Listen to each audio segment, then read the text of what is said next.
مزدور هم یو انسان دی. مزدور ته هم د خوشاله پاتې کېدو پوره حق دی. السلام علیکم، زه یم سهیل یوسفزی. بازار ته ورځم، یو مزدور په دیاړۍ نیسم او دیاړي وله ورکوم، ځان سره په چکر باندې بوځم او دا ګورم چې هغه څومره خوشحالېږي. خوا داخلي بازار کې مونږ ته یو مزدور میلاو شو چې نوم یې عزتګل دی. عزتګل سره مونږ خبرې وکړه چې مونږ ته داسې بوځو په چکر باندې، ته زموږ سره په چکر باندې لاړ شه، تا مونږ دیاړي هم درکو. عزتګل مونږ ځان سره روان کو په چکر باندې، په موټر سایکل کې ناستو او ور روان شو باغډیرې طرف ته.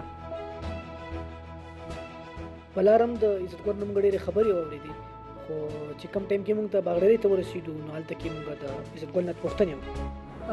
عزتګل وروره ژوند دې څنګه تېرېږي؟ ژوند یې خو بس شکر الحمدلله یې ښه تېرېږي. سهار راوځي له کوره او د ماښام ماسوانه مو مزدوري وکړو، ماسخوتن ماښام خپل کور ته واپس لاړ شو. بس لا شپه په دې سوچونو کې تېره شي چې سبا به رسه کار موږ او کوم ځای ته به ځو. بس دغه د مزدورۍ په تلاش کې ګرځو. عزتګله آیا نن ته خوشحاله یې؟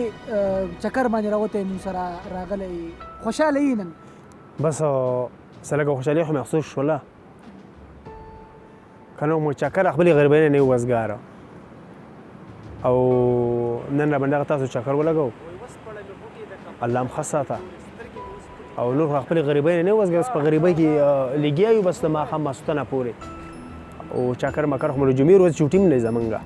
نن خو آیا چې ستا دا ورځ زموږ سره چې څه نه څه خوشحالي، آرام، سکون، ښکلې ځي ته رالې، خو ستا دا ټوله زندګي به د خوشحالۍ څنګه تېرېږي؟ لکه ستا په زړه څه ارمان دی چې ستا زندګي به د خوشحالۍ جوړه شي؟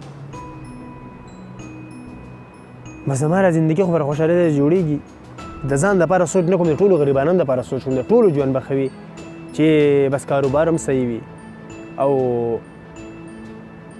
بس چې کاروبار صحیح وي او بس د خلکو خپلې زندګي به دغه تېرېږي. 600 روپۍ چې دي دا ډېر لږ شیز دی، دومره زیات نه دي، خو چېرته کې دا مزدور ته په ټایم باندې میلاو شي، په کم ټایم کې چې هغه خپل کار ختم کړي نو دا به ډېره غټه خبره وي. که یو 80-100 روپۍ ده ته سیوا هم میلاو شي نو دی به خپل کار هم په مینه کوي، تاسو له به کار هم په مینه کوي او دی به هم خوشحال وي. دا هم یو انسان دی، موږ له ده سره هم د انسانیت رویه پکار ده. نور که موږ خبرې وکړو نو زه به ستاسو ته یو ریکویسټ وکړم. هغه ریکویسټ په دی چې د دې مزدور دا وینا ده، دی دا وایي چې ما ته کار نه میلاویږي. زه سهار راپاسم، زه سبا ته ورځ وګرځم، ما ته داسې ورځې راشي ما ته کار نه میلاویږي. په کور کې ما ته بچي ناستي، په کور کې ما ته مور پلار ناستي، ما ته د بجلۍ بیلونه دي، ما ته نورې ګرانې دي. زه به هغه څنګه ورکوم چې ما ته کار نه وي؟ نو زه به هغه څنګه پوره کوم؟